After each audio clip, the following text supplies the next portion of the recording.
So the new year continues to bring new leaks when it comes to the Switch 2. This latest leak may very well reveal the secret feature that Nintendo has in store for its next hardware. Hey everyone, welcome back to the channel.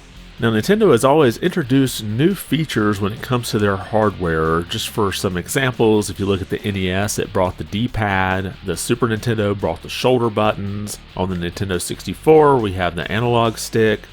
The GameCube was a little bit unique with its button layout. Then the Wii had the Wiimote, which brought a whole new way to play games. And then the Wii U brought the gamepad.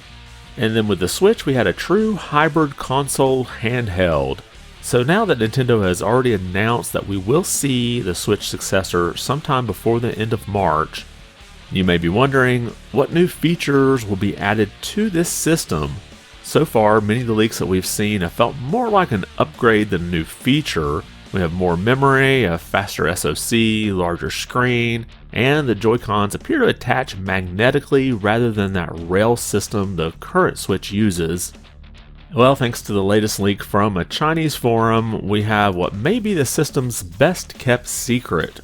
Now, I'm not going to link directly to this forum. It is called Taiba. I'm probably mispronouncing that.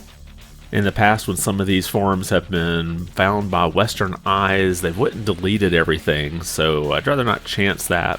But if you're determined to find it, it is a pretty easy Google search. So let's take a look at the images from that forum of the new Joy-Cons, and these appear to be completely legit. However, I will state my usual disclaimer here, nothing is for sure until we see it from official sources. Now there are three main things that we learned from these images. First, we have the exact serial number of this Joy-Con on the side edge here, and it starts with HBW, which seems to be a new number that we've not seen before, and you can plug this entire number into Nintendo's warranty info site, and it does appear to return back like it is a legitimate product. Now again, this is no guarantee that this is legit, but if it was fake, this was pretty well thought out. I believe these serial numbers are sort of based on an algorithm, and that's sort of what's checking out to see if it's a legitimate product. Although obviously since the product hasn't shipped, it doesn't come back with actually any warranty information just yet. However, if you do put an invalid number here, it does seem to return back an error.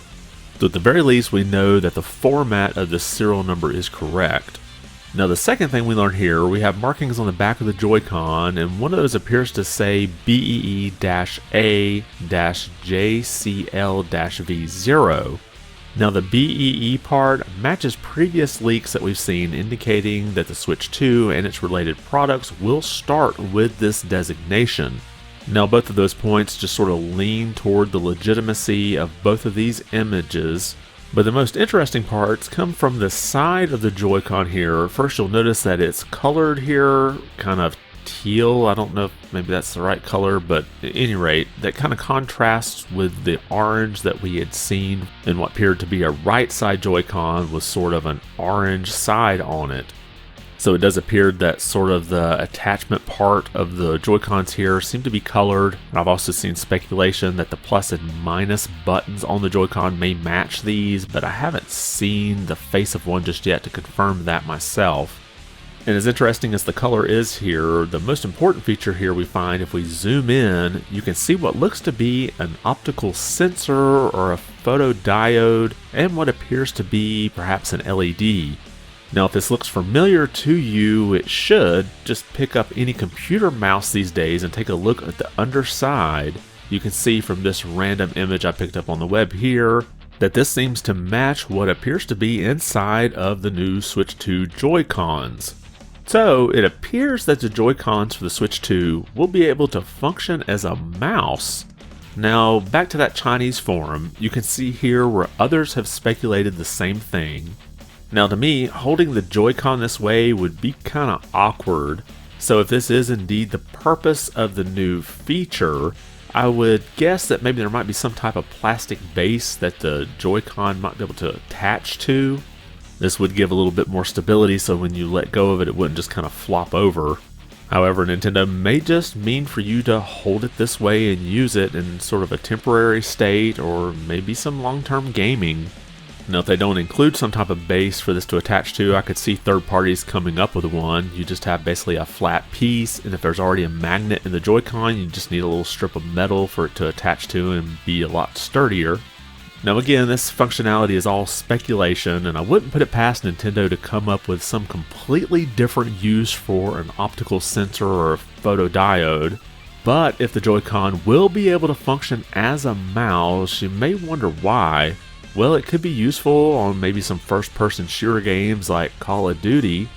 You could perhaps set up the Switch 2 in tabletop mode and sit there with the right Joy-Con in your hand like a mouse and maybe hold the left Joy-Con for some extra button features. And when we take a look at that previous post on that Chinese forum, you can see here translated through Google, so it's machine translation, just bear with me, that it does look like they sort of hypothesize the same thing. But let me know what you think. Do you believe that the new Joy-Cons for the Switch 2 will be able to function as a mouse?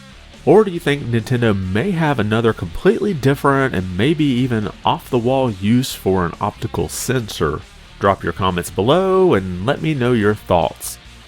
And if you like this video, be sure to give it a thumbs up. And if you haven't subscribed to the channel, consider doing so. It really does help out a lot. I'm pretty close to getting to 1,000 subscribers. At that point, I can get into the next tier of YouTube's partnership. So if you could help out with that, I'd really appreciate it. I want to thank you for watching and be good.